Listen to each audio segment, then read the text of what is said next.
The demonic sect was in the midst of the sea, and several of them went deep beneath the sea. When they arrived at their location beneath the sea, someone noticed the weapon and was taken aback. The other individual confirmed to his comrade that the scout information was correct. His second comrade added, "The heavenly demon Qin is here." Baihu was thrilled and exclaimed, "Excellent, Your Majesty. There is hope for the demon clan's resurrection." The demon yelled for him to slow down. But before they could get any closer, the heavenly demon expelled energy. The heavenly demon Qin's power blew them away fiercely, and they all screamed in pain. Baihu coughed up blood, and he wondered what had happened.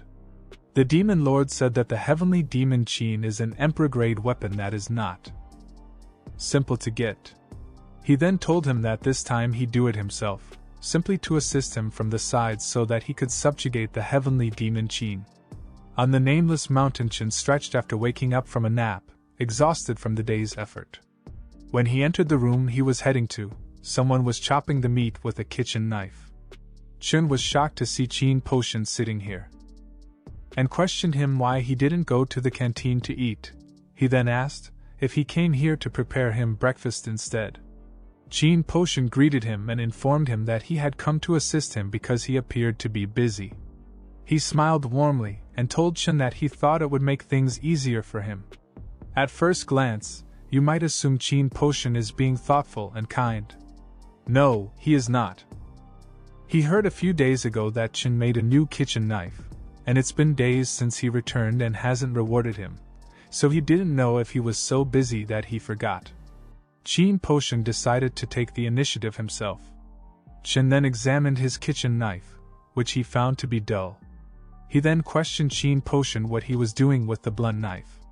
He then took out a new knife and handed it to him, instructing him to use it instead. The old man thought Qin was giving him the kitchen knife as he shouted, "Thank you very much, Mr. Qin." The previous emperor arrived with something, assuring Qin Potion that the dumpling skin he desired was right here. When he saw his master, he froze in surprise. He then stated, perplexed, that he was awake. Qin assured him that he was in time. "Come with me. I have something to tell you," he stated to the emperor. Qin Potion was lost in his own little world, clutching the kitchen knife as if it were his favorite thing in the world. The previous monarch smiled as he placed the dumpling skin on the table, and he told him he was on his way. After Qin and Zhao, the emperor, stepped outside, Qin told him he wanted to ask him about the horse market. Zhao, the emperor, replied, saying he understood. Zhao reflected on the fact that the stables were nearly complete, yet the skinny horse had yet to return. He wondered if the master wanted him to look for other horses. Okay, this actually makes me think about things. For example, if the skinny horse is a dragon, would this imply that other dragons are also horses? Anyway, Qin told him. That's great, then would you be able to buy me about 700 or 800 horses and a carriage as well? He asked how much he needed. Zhao was stunned, yelling in his head that Qin needed 700 to 800 horses. He began to wonder, how much does he require for that many horses? He began to tally how much money Qin had to pay for the horses, stating 20 million, no, 10 million. Or 8 million, he was only guessing. The emperor, Zhao, replied that it was roughly 5 million coppers, although he wasn't sure if he was correct. Qin considered what Zhao had stated and concluded that it was yet another large expense. However, the fruits and veggies would soon be available on the market, so I should be able to earn a profit, he reasoned. Qin spoke very nicely as he opened the door. Zhao was taken aback by the number of weapons in the room, as well as the qi he sensed emanating from them. He told Zhao to look for Yi Jingheng so he could pick up 100 people and come get the money the next morning. While Zhao was still stunned, Qin proceeded to tell him to take the rope bundle as well. And tying horses with it is better than ordinary ones. He stated the emperor was shocked to see the rope and reached out to touch it. But before he could touch it, a golden energy in the shape of a dragon roared and glared at him from the rope. The emperor, Zhao, was shocked and he exclaimed, "What is this? What's wrong?" Qin inquired. Zhao turned around quickly, startled, but he said, "Master, it's nothing and he's just really thoughtful." He stated. Zhao then examined the rope more thoroughly and realized it was composed of dragon vine bark. With this in his hands, he wondered, wouldn't the dragon clan be mine? Chen then thanked him and said, "How about staying for breakfast?" Zhao thanked him for his hospitality. Chen called out to Qin Potion, telling him he would make the dumplings and simply help him prepare a kettle of boiling water. The old man consented to help him prepare a boiling pot of water, and he carried the kitchen knife with him without comprehending that Chen had not commanded him to take it. He had only told him to use it. And Chen knew this, but he smiled inwardly, knowing that Qin Potion simply took his kitchen knife as his own and kept it. He responded by saying, "Whatever, it's just a kitchen knife, and I can always make a new one." In the dragon palace beneath the sea, someone shouted Patriarch Father, second uncle, and this individual swam towards them while swimming. This mystery dragon questioned why they were employing the heavenly prosperous dragon staff for protection. "Did something happen?" he inquired. When the small dragon saw that everything was good, he smiled. He bowed in respect, and now she greeted the patriarch. And the patriarch informed Xiao San that as long as he's fine. "Oh, before I go any further, let me tell you who this is.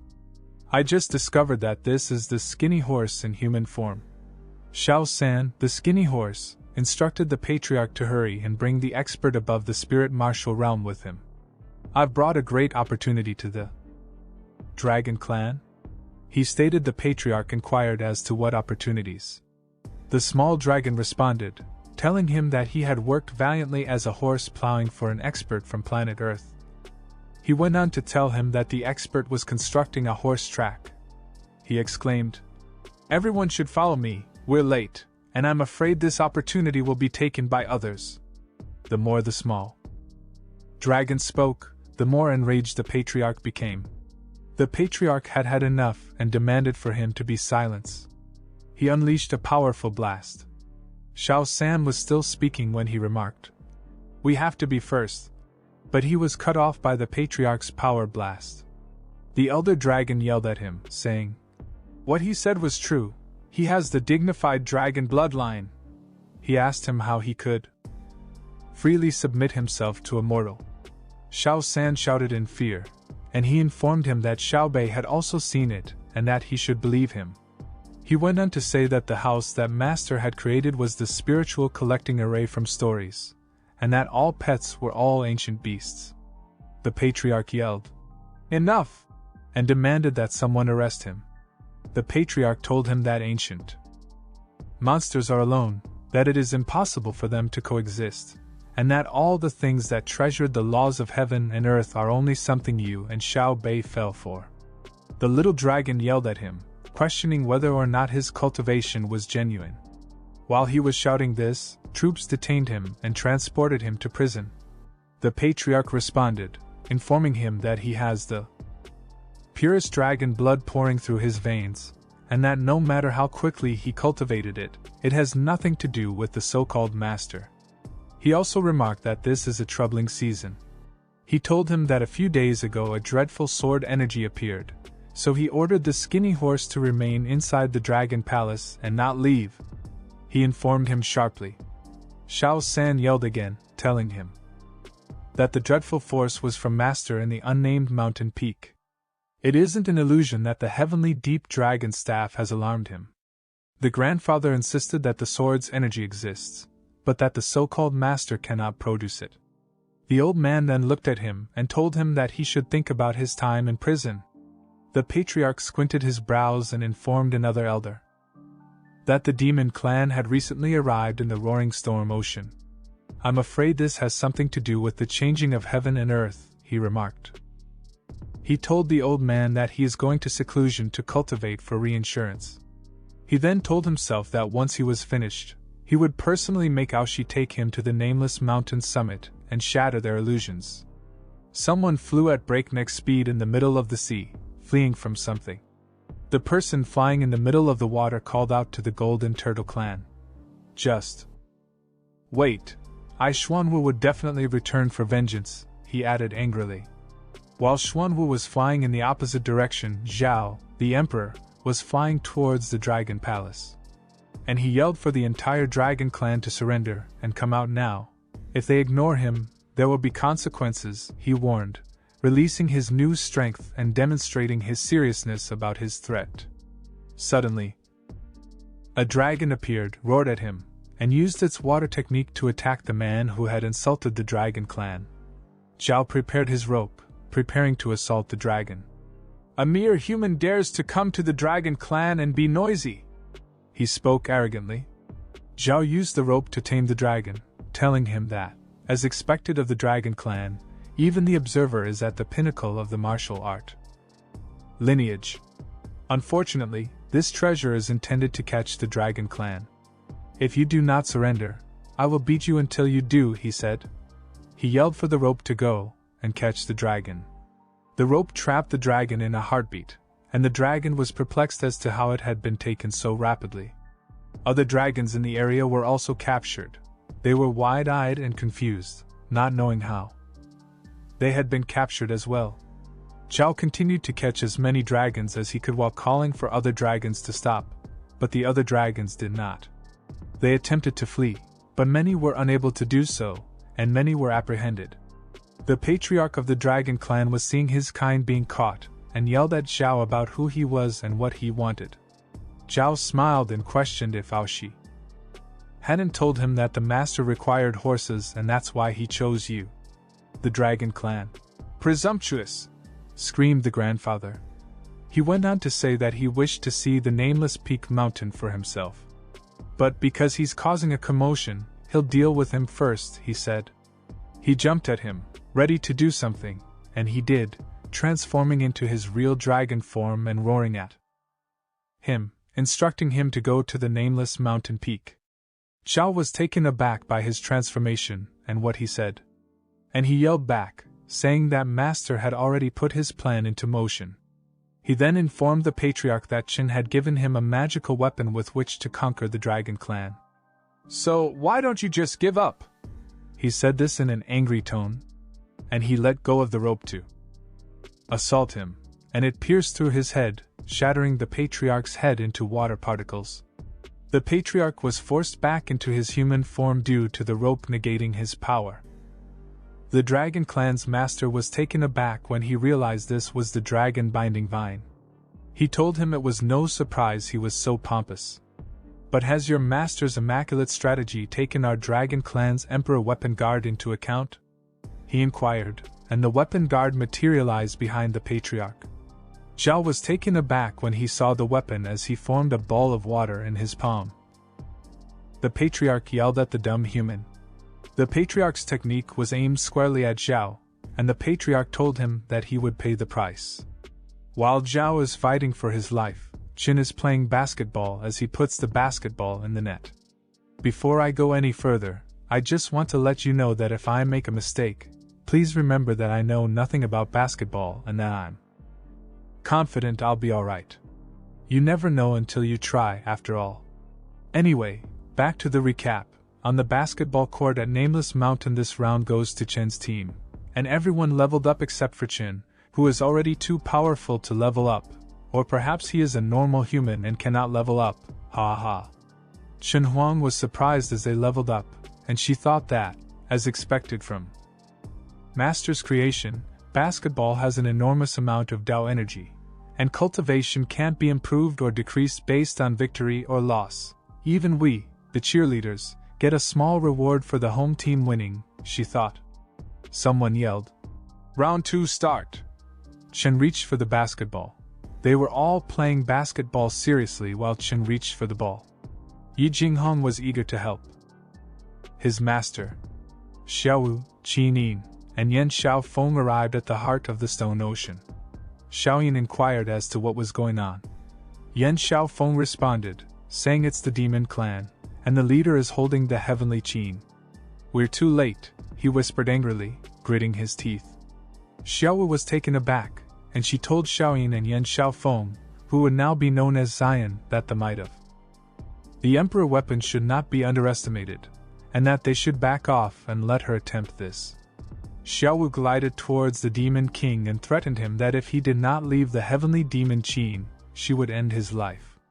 When the Demon Lord spotted Xiaowu, he became enraged and yelled, "You dare to disrupt my plan of obtaining the heavenly demon Qin! You're naive to think you can beat me," he added. The demon ruler released the power of the heavenly demon Qin and told her he would sacrifice her to the heavenly demon Qin. Xiaowu was amazed that the emperor weapon can even rupture space.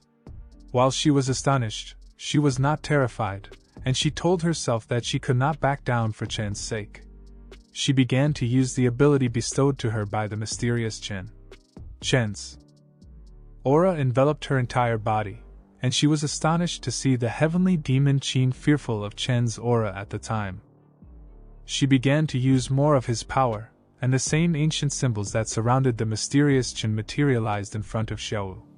When the Demon Lord observed what the heavenly demon Qin was doing, he was shocked and perplexed.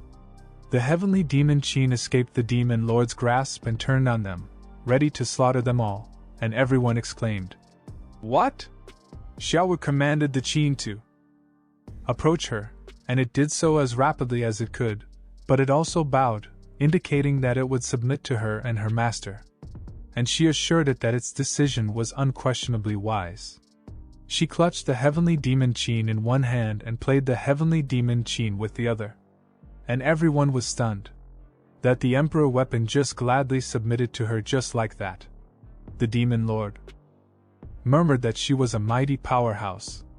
The Demon Lord ordered everyone to flee while he attempted to stop Xiaowu's attack, but no one could get away, and Baihu wailed in agony. Once again, the Demon Lord's death was so terrible that the only thing shown is the Demon Lord's head and the entire Demon Clan division at the Zhuxian Palace being eliminated. Zion asked her whether she was a powerhouse when they were floating in the air. Xiaowu responded, saying no. She said that she just acquired Chen's will and had his aura on her, which compelled the heavenly demon Qin to submit to her, and it was all Chen's doing. Someone suddenly assaulted them, and the heavenly demon Qin shielded them by forming a shield around them. They were perplexed by what had recently occurred, and Xiaowu inquired whether this was an imperial weapon. Back at the roaring storm ocean, Xiao was squeezing his stomach in anguish and laughing, stating that killing me would offend the master. The patriarch stared at him and informed him he was going to murder him and see if this so-called mysterious expert would come to the Dragon Clan to avenge him. He yelled fiercely as he jumped at him to kill him, but the heavenly demon Qin deflected the strike. The patriarch was violently pushed back, and the weapon guard he was carrying abandoned him. The weapon flew towards Xiaowu, bowed and submitted to her, and the emperor was shocked to see her. Xiaowu narrowed her eyes at the patriarch, informing him that a weapon with a soul is far smarter than the Dragon Clan, knowing that a good bird chooses a tree to nest in. "So, what is your choice?" she inquired. For a minute the patriarch was silent before speaking, assuring her that the Dragon Clan was willing to offer her the wooden spiritual beads and antique chariots as a sign of surrender. "I can't believe it. This old man gave up faster than a lion when it couldn't find food," and Xiaowu thought to herself. "I finally dare to see you now that I have two emperor weapons," she stated with assurance in her tone. Meanwhile, someplace on the Nameless Peak sky, Xuanwu was still flying, cursing, thinking to himself that his injuries weren't good and that he needed to rest. While flying, he noticed something and came to a halt. As he peered closer, he was surprised to discover that this is the energy of the lustrous pearl, as he can sense it coming from beneath. He flew down and was astounded by what he saw. He wondered why there was a group of mortals. He observed mortals playing basketball but had no idea what it was, and he saw one of the mortals yelling at the other to block him. The other encouraged him not to just stand there, but to come pick up and roll that ball. The guy questioned hesitantly. "Pick and roll, what's that?" "Mere mortals, you dare blaspheme the Black Warrior clan's sacred item." Xuanwu yelled at them. "You looking for death?"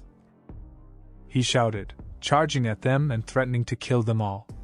He yelled about how he'd receive But before he could finish, he was cut off by something, and he screamed in pain. He transformed into a turtle, and Xuanwu realized he couldn't keep his human form. And he landed just behind Qin, who didn't do anything and was doing something I couldn't even explain. He has to leave this dangerous place, Xuanwu murmured to himself, sweating bullets.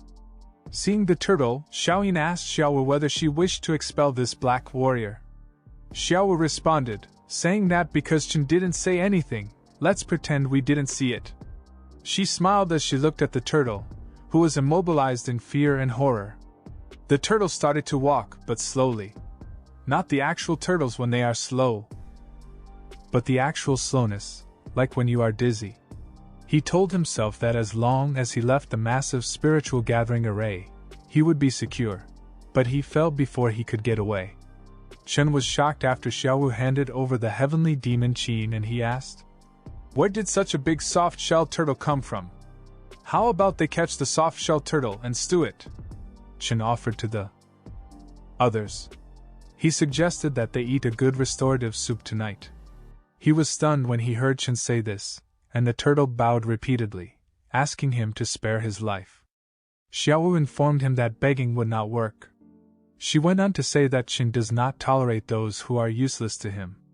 The turtle expressed gratitude for the tip, adding, "Immortal sister, I understand." He dashed up to the basketball and exclaimed, "Behold, both players were stunned." And he performed something extremely cool, he dunked. And Qin was so amazed that he clapped for it, adding, "This soft-shelled turtle is interesting, it can even dunk." He then chose not to kill it, and instead keep it for amusement. Xiao Bai wanted to impress his master as well, so he reasoned that he didn't need to castrate himself, and could simply play ball. Xiao Bai went toward the basketball to show his master what he could do, and he decided to show off a little bit, and while he was doing so, the turtle was dancing in delight, but his tail did notice Xiao Bai, and it was shocked. But as soon as Xiao Bai passed by, the turtle bit him, informing him that he couldn't take his credit simply because he was a wailing deity dog. Xiao Bai shouted in agony, asking why he bit him, and he told him that he had no morality. The turtle then left him and went after the basketball, which he did something with so that its aura might spread over the area. Everyone there was amazed that this was the energy of the lustrous pearl, and Xiao Bai was in wonder when he saw this, and the turtle asked him if he could do it. Someone in the audience stated that it is so smooth that it is simply pleasant to the mind. Yi Jinghong whispered to his daughter that he felt master liked her while they were talking. Qin, Xiao Bai, and the turtle were playing together.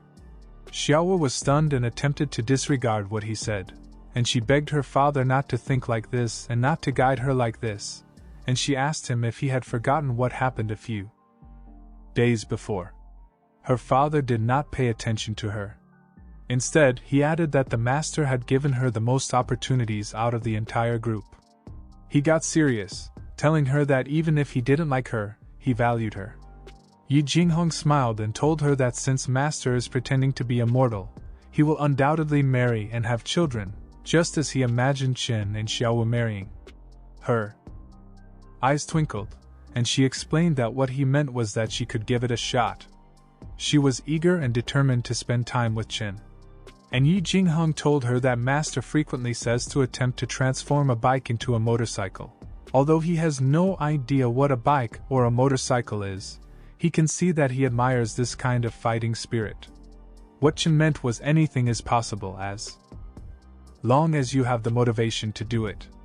Yi Jinghong presented her a book with a bizarre picture of Qin on the cover, and Yi Jinghong stated that this book is the 1,000 Rules of Mortals, which he created by observing master's words and behaviors. He instructed her to thoroughly read and comprehend it. Strangely, people who resemble the ninja turtles in human form are flying somewhere. Xiaoqi and Sun Wufang were going to the Rabbit Clan, to confront the man who made Qin so angry. Sun Wufang inquired of Xiaoqi in a different language whether she intended to attack. In the same language, Xiaoqi said, "We will hold on and see what they're up to first," she said seriously. When she saw the old man, Xiaoqi told him that she wanted the three of them to repent in front of her mother's grave. and then stop existing in this world. The old man laughed and told her that she was just 8 years old and that her cultivation may reach the martial king stage. He described it as a great opportunity for her. But don't think you can threaten us like that on your own, he said. Xiaoqi showed him 2 fingers and told him that he is mistaken. She then indicated with 1 finger that this was not a threat. It was a command. The old man became enraged and questioned her if she thought she could just order them like that because she had the Sun family's support. Sun Wufeng advised the old man not to mention him and to act as if he were heir. Sun Wufeng asked another elderly guy if he wanted any sunflower seeds. The old man was weirded out when he knew that these sunflower seeds came from his mouth. When they were fighting, the old guy told him to remember to put the tiny table away, and he smiled kindly at him. Sun Wufeng knew Xiaoqi had the sword handed to him by the master, so he didn't need to intervene. The second old man instructed his comrades Hugu and Kunping that they would take down the rebellious beat-down together. Xiaoqi simply stood there, and her golden aura around her. Xiaoqi laughed, amused at this. Elderly old wanted to kill her. She then emitted a shockwave, which blew them away. The old man was taken aback as he sensed the immense force she was releasing. And the old man was surprised that he couldn't go much closer. He cursed and said, "White Moon Tray, come to me!" And then a strange weapon appeared. "Behold, this magical treasure will definitely surprise you," he said. Xiaoqi released the sword and told him it was pointless. He was surprised to find his miraculous treasure broken after only a few seconds. She began to beat them all up, but stopped herself because murdering them would tarnish the master's blade. Sun Wufeng, the old man, was stunned once Xiaoqi had finished thrashing them. She placed the sword back on its sheath and smiled, saying she had already ended their cultivation. She then requested that Sun Wufeng bring them to her mother's grave and repent. All of the old men were groaning in pain as they lay there. Someone suddenly grabbed Chen's hand and shoved it against her chest. She also screamed at Chen. The insane woman asked him why doesn't he touch her. Chen yelled in terror, warning her not to come to his clinic to cause trouble because she plainly wasn't sick. She came to a halt and told him she was plainly suffering from lovesickness. Before she could say anything else, a lady much smaller than her was able to shove her aside, and this mother begged Chen to please spare her kid. The push blew the mad woman away, and she cursed, and Chen's eyes bulged in surprise. Chen then inspected the girl to see what was wrong with her, and he was astonished to learn that she had been poisoned. Nonetheless, Chen was now fascinated as to what kind of poison could make the poor girl's face green. At that point, a strange man appeared and told Chen Fan not to approach her. The red crown by Luo poison has poisoned her. The weird man was shocked that he could diagnose her with just a glance. He considered Chen an expert, but dismissed the idea. Chen grimaced when he saw the beggar, and heard him boast that he could treat her. Chen thought to himself, "This guy smells like alcohol. Could he be talking while drunk?" The man instructed the mother to place the infant on the ground on the bench, hold her steady, and not allow her to stir. The mother agreed. Her daughter's health remained a concern. The man sipped his sake. He utilized the technique and slapped his palm against her back, causing the youngster to cough out the poison in her body. The person stated that the snake venom from her body had been purified. He then said that he was lucky to have detected it earlier. Otherwise, if she was still infected with the red crown jade trap poison, even the gods would struggle to save her. Chen was startled and astounded that he could remove the poison with a single movement. Was this the famed cleansing, he wondered? The little girl awoke slowly, and her mother was relieved that she could now speak. The old man destroyed the poison that was on the ground. The man informed Chen that the poison was still extremely harmful, and that he would assist him in dealing with it. Chen was taken aback by what he had done. He told him he'd leave it to him. He then bid him farewell and told him he still needed to find the snake. Chen knew it was detoxifying and moving things, but he didn't expect a street beggar to be someone extraordinary. Chen then realized that this was a once-in-a-lifetime opportunity, and that if he could connect with the world of martial arts with the help of this master, his medical skills would undoubtedly improve. He then asked if he was going to slay a demon and if he might accompany him. The old guy assured him that he may come because he provided free therapy to the townspeople, which might be considered charitable. Chen smiled as he introduced himself, saying his name was Chen Fan, but he may call him Xiao Chen. He then inquired as to his name. The old man replied, informing him he could address him as Elder Zhang. A black snake was crawling about in the forest while they were conversing. This was the courtyard of the Nong family in Qinxi town. While seeking for the snake, Chen inquired about a red-crowned bailuoqing. Elder Zhang responded, telling him that the red-crowned bailuoqing is a valuable snake that dwells in cold, secluded areas. It is incredibly valuable even when young, and after age, it can even transform into a monster. If it's so deadly, we better catch it as soon as possible. Chen stated. The old guy informed him he didn't think so, explaining that this red-crowned bailuoqing doesn't do anything out of the ordinary. He wouldn't have found it, and his search would have been futile. Chen covered his nose, grumbling that the elderly guy should be able to smell with such a strong odor, but he wondered whether he was faking not to detect it. He was aware of expert taboos or the need for others to confess their identity. He wondered if the old man was concealing his identity. He decided to just go along with it. Chen then picked up the leaf and inquired of Elder Zhang whether it had the poison of the red-crowned luoqing. When Elder Zhang saw Chen holding one of the most lethal venoms in his hand, he spit out his sake. Elder Zhang slapped his hand, forcing him to throw away the poison in order to protect him. Chen was taken aback. And Elder Zhang told him that the poison of the red-crowned bailuoqing can travel through the air and poison him in this way. While Elder Zhang was refining the poison, he cautioned him that the snake would be cunning. Fortunately, he caught it in time. He told Chen to go find a place to rest while he waited for him to give him.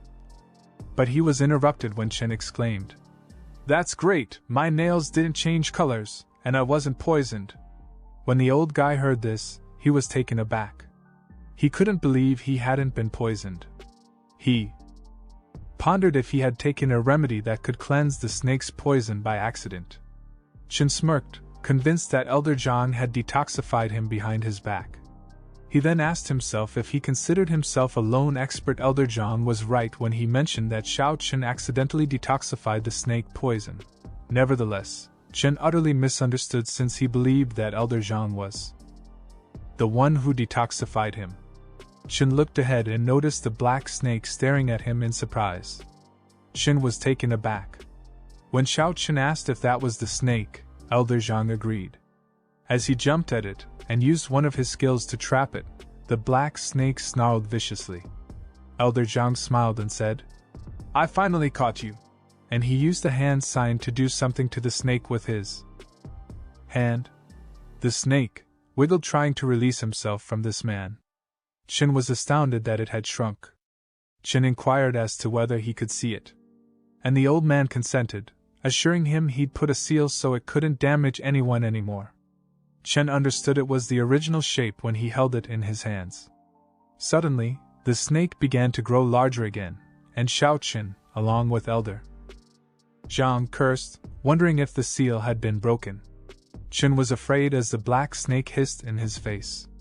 Chen screamed in terror and hurled the snake away, causing it to explode. What happened here is that Chen unwittingly used a small amount of his power when he threw it away. And Elder Zhang was surprised that it exploded without him using any technique. He was going to apply a technique when it detonated. And Chen believed that it was Elder Zhang who responded immediately and saved his life. Elder Zhang's jaw dropped in surprise, and he was rendered speechless. He was stunned, and I think he was trying to expand his jaw even wider. He was sweating profusely, thinking to himself that he hadn't done anything. What happened to the red-crowned bailuoqing? Then he remembered how, despite the fact that Xiao Chen was mortal, he discovered the poison sooner than him. He began to make connections, realizing that he was the one who pointed out the snake for him to find it, and he even killed Red Crown by luoqing in one hit. and the old guy imagined the youngster was just like him, a martial artist hiding his immortality, as he told himself to watch as I expose him.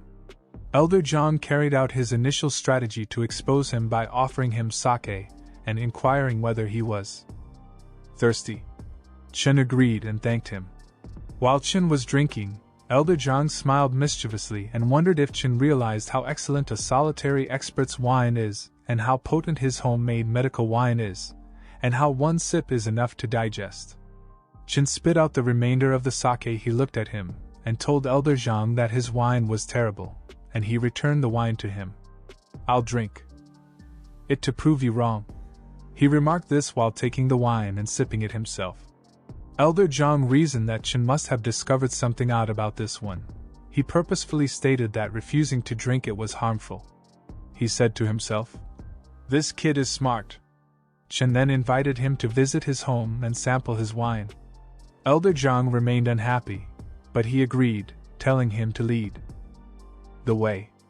Chen smiled and said, "I live on the hillside in that shadowed area, and this is my home." The elderly guy was once again amazed that, despite his cultivation, he couldn't see the hill well, and he continued walking. The old man was taken aback when he sensed the aura of royal herbs and ninth-grade spiritual medicines. Xiaoqi shouted out to her brother, waving her hand in his direction. And Deshan smiled and approached him. And Xiaoqi jumped at Chen, shouting with excitement that he was back, and Chen agreed, and he greeted her with open arms. Elder Zhang was wide-eyed as he saw how powerful Xiaoqi was. Chen stroked Xiaoqi's hair and inquired if she had gotten her retribution. Xiaoqi informed him that she had used the sword he had given her and had ferociously punched those terrible bastards. It was just as well that her mother couldn't return back to life. She stated.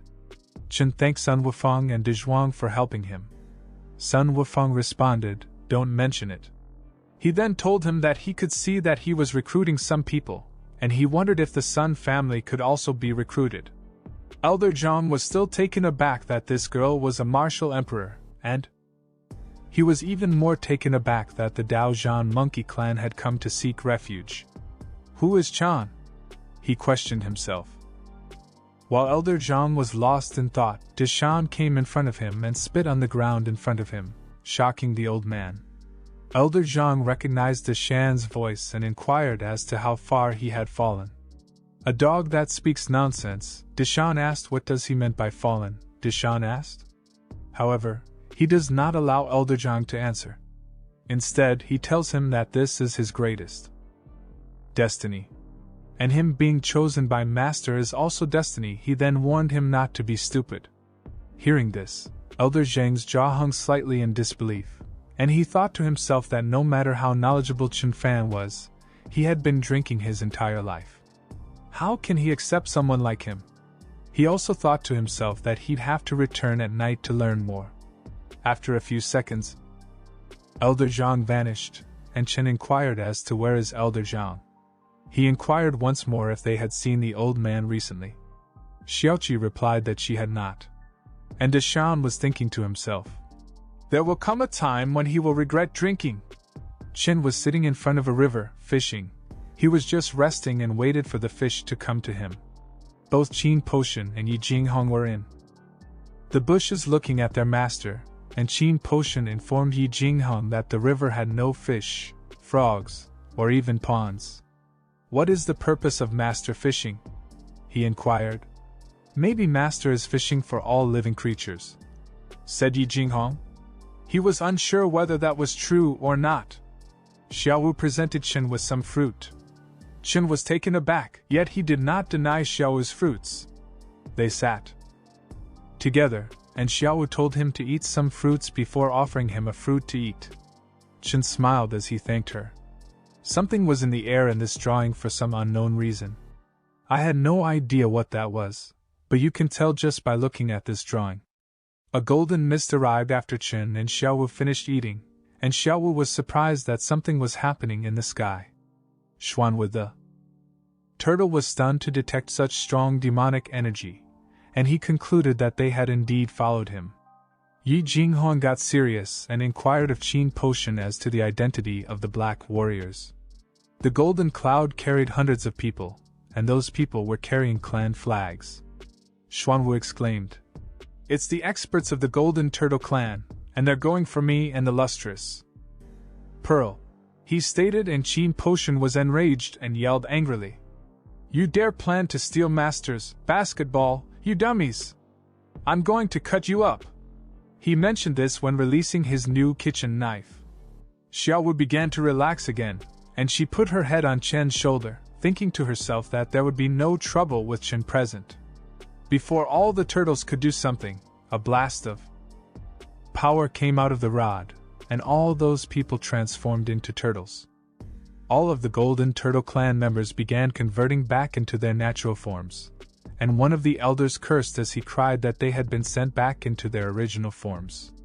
All of the turtles fell into the water, and Chen was shocked to see something moving inside the water, which he described as fish moving.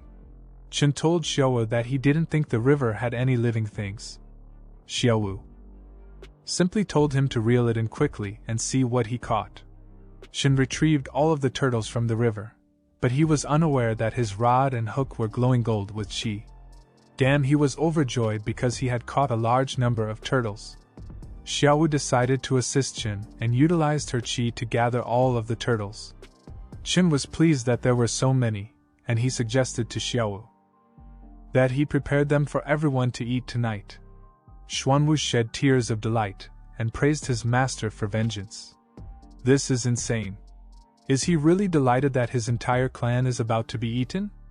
I mean, they may have deceived him, but the fact that he's delighted that his clan is about to be eaten is troubling. Xiaowu blushed slightly and resolved that she would express her feelings to Qin. Tonight. Qin smiled confidently to himself, planning a candlelight meal for the evening. I need to take a fresh step with Xiaowu, he told himself. The earth food that the system rewarded has only 2 bottles of cola left. He expressed his hope that Xiaowu would enjoy it. Qin poured her a drink and told her that she must be thirsty after being on the go for so long, and he advised her to drink first. Xiaowu is astonished and a little afraid gazing at the drink for the first time, which is so dark and bubbling, while Qin is pouring it. She wonders, why does it look like poison? I'm not even going to comment on this. She accepted the drink, but she hesitated a little, thinking to herself that Qin would not harm her. Then she started drinking it like water, which astonished Qin. Her body went into shock, and she felt pain all over her body. She examined her hand and noticed that her 8 wounds appeared to have been severed. Qin approached her and rubbed her back to soothe her agony, explaining that this was called cola and is a drink on earth. Qin was amused and told her she couldn't chug it like that. But she wasn't paying attention to what Qin was saying. Instead, she was astounded to see that her injuries had totally healed and that a great force was streaming into her meridians. A golden glow encircled her body, and she recognized she had advanced to a divine physique. She burped when all of her injuries had healed. Qin chuckled as she was stunned and blushed in humiliation. Oh, right, Xiaowu. Is it allowed for you to be out of the sect for so many days? With a smile, he inquired. If you have something to do, go anytime, don't delay, he stated. Hearing this, Xiaowu was stunned, and she misunderstood what he said, so she asked him if he was telling her to go. Qin responded hesitantly. Certainly not. I just wonder about your future. Xiaowu grasped his hand and she said, Mr. Qin, I like you. She told him that she wants to stay in the Nameless Peak, don't drive me away. She said this with tears in her eyes. Qin was taken aback and exclaimed, What? But Xiaowu, you're a martial artist, and I'm just an ordinary person, he said, shaking his head. He said that with melancholy in his tone. Xiaowu sobbed and said she liked him just the way he was. Qin wiped her tears. It didn't matter to Xiaowu whether he was an expert or not. I don't care if you're an ordinary person or an immortal, I still love you, she stated. Qin narrowed his eyes, not in anger, but for another reason, and softly whispered, Xiaowu. Qin hugged her, and she stiffened at the unexpected embrace.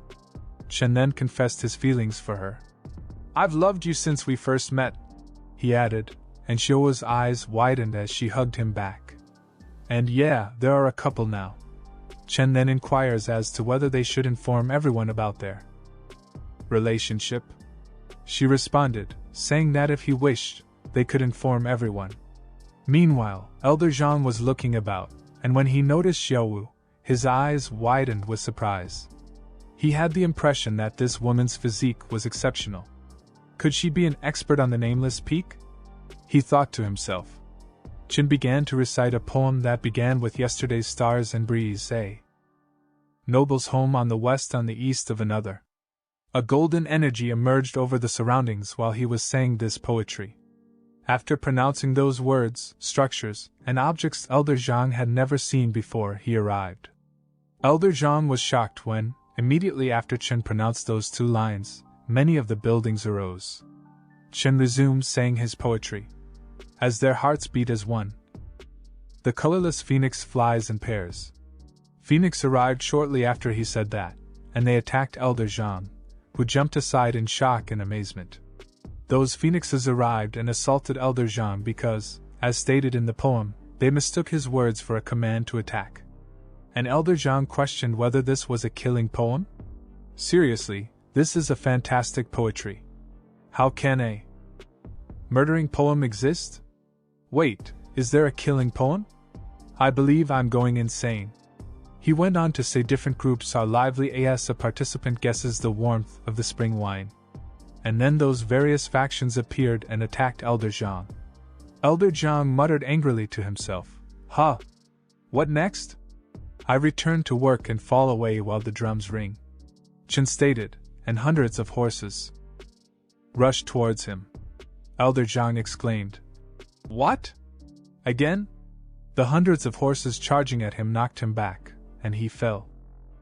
He mused to himself that Chen Fan was the expert, and he was frustrated that his drinking had rendered him ignorant.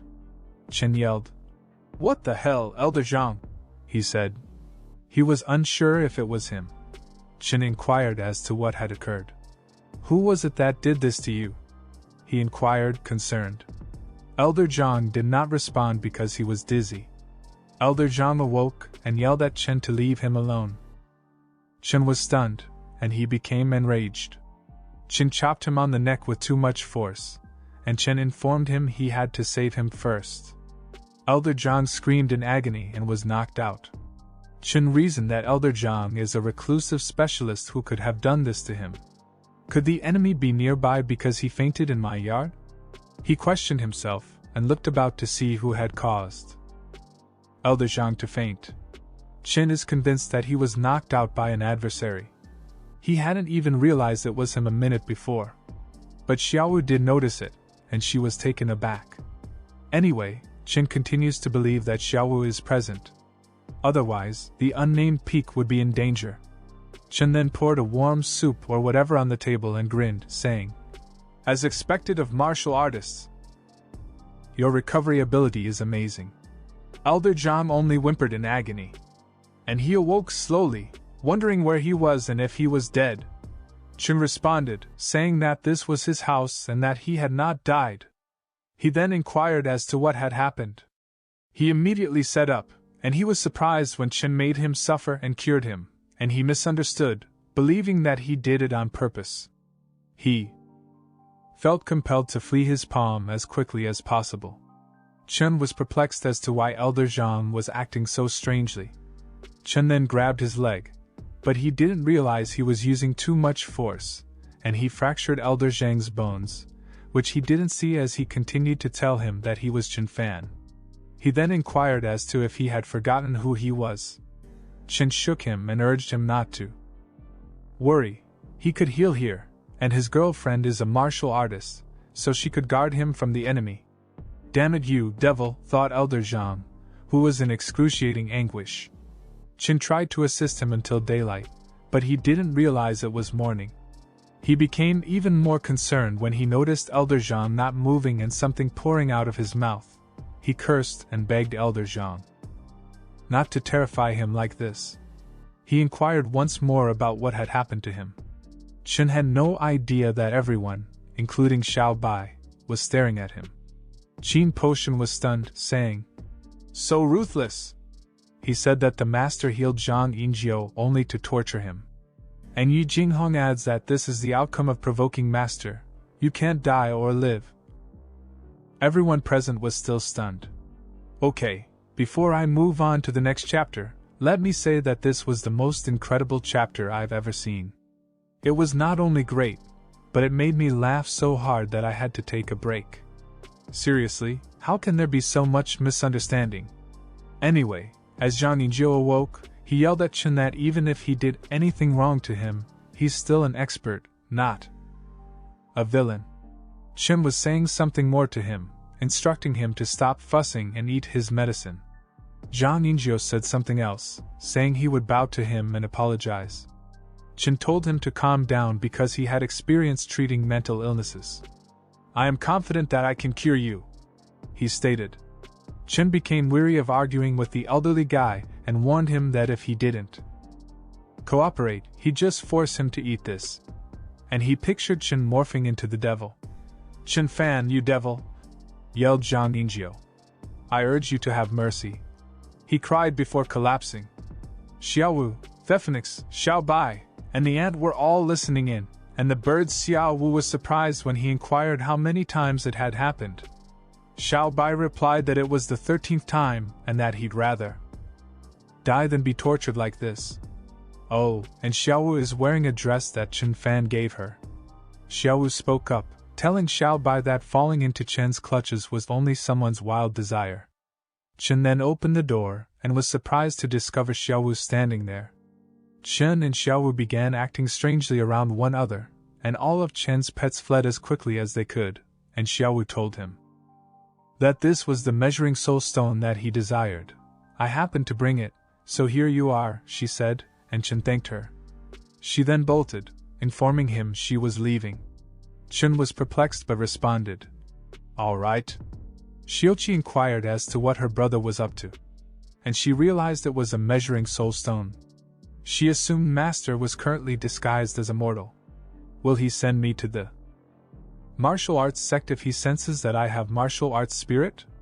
she thought to herself. Chen informed her that he had brought a landscaping stone from outside and asked her to assist him in moving it into the study area. Chen asked for her help, and he thought that since martial arts are revered on the Shinwu continent, and if Xiaoqi has martial spirit, she will be able to master martial arts. Chen reasoned. Xiaoqi smiled enthusiastically and commented on how beautiful this stone was.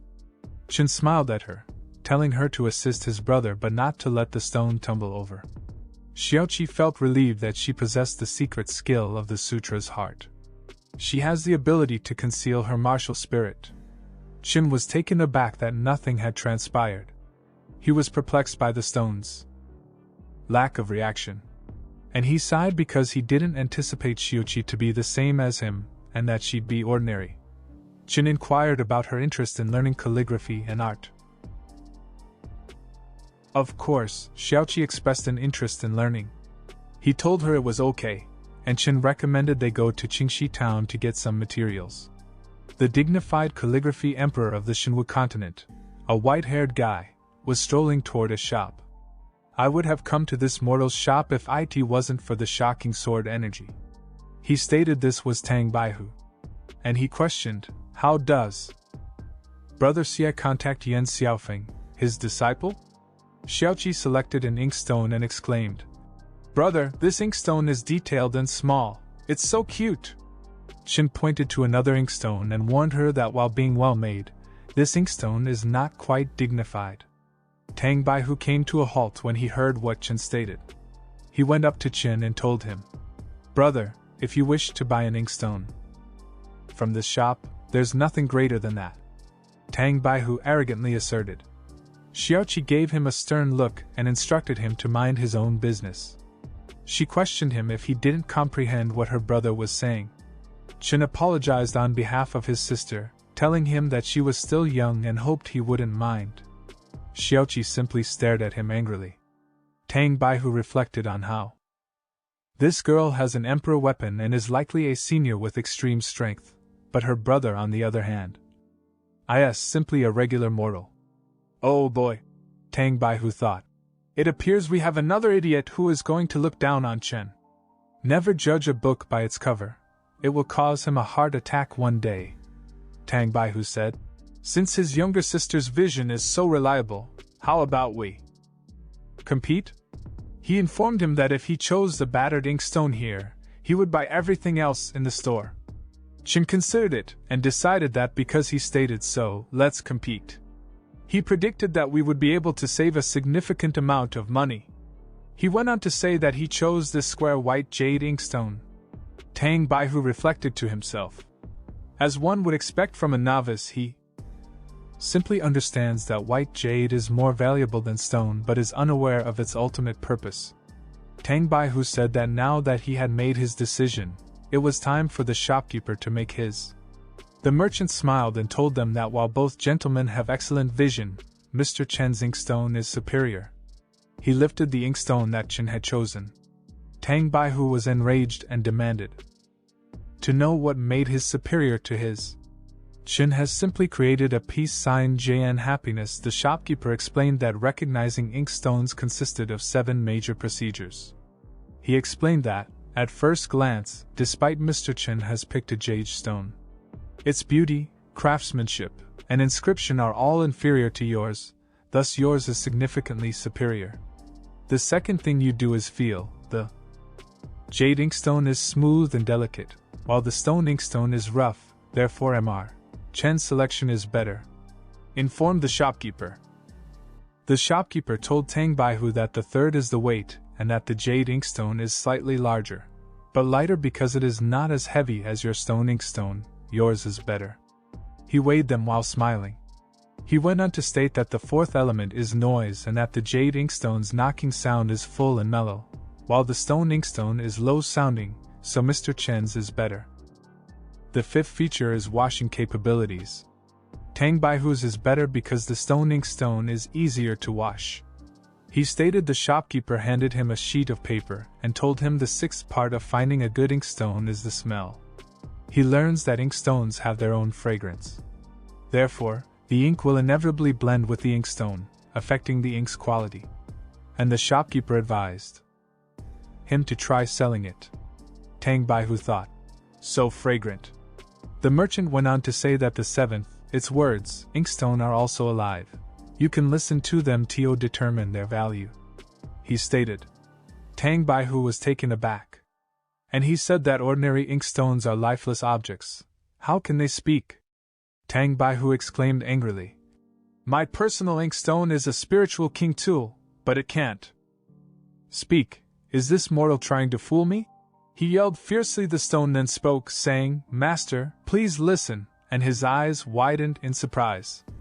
The inkstone informed him that when ink is put into jade and stones, it softens the sounds as if it were noiseless, similar to rushing water hitting a stone. Tang Baihu bowed and stated that he did not anticipate the shopkeeper to have any hidden secrets. I was blind, he admitted. The shopkeeper asked what the secret was.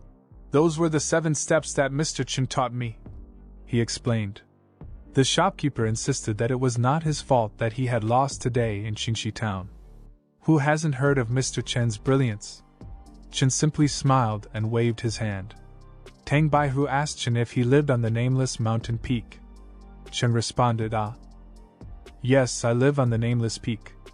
What prompted you to inquire? He inquired. Tang Baihu grasped his chest in agony, nearly having a heart attack, and thought to himself, "He's the expert who unleashed that terrifying sword energy." He coughed up blood while thinking to himself that he had followed the sword energy and, unfortunately, had upset the expert. "This is going to be my death sentence," he declared. He bowed and continued, "I Tang Baihu have known Chen's name for a long time. Today, I have specifically come to visit. Please accept this gift with a smile, as you have won the bet." Chen was taken aback, stating he was far too nice. Chen then asked if he may give him one of his calligraphies if he didn't mind. Tang Baihu agreed and thanked him. Chen began his calligraphy. It was magnificent handwriting, and Tang Baihu's eyes bulged in surprise. He was astounded that this magnificent poem and calligraphy had made him realize that his development had progressed from martial king to martial emperor in the middle stage. Chen handed him the painting, saying he was finished, and Tang Baihu praised him, saying it was a blessing, and he laughed like the Joker. Chen considered calling him to see if he was okay, but he decided against it because this Tang Baihu person appeared to be insane.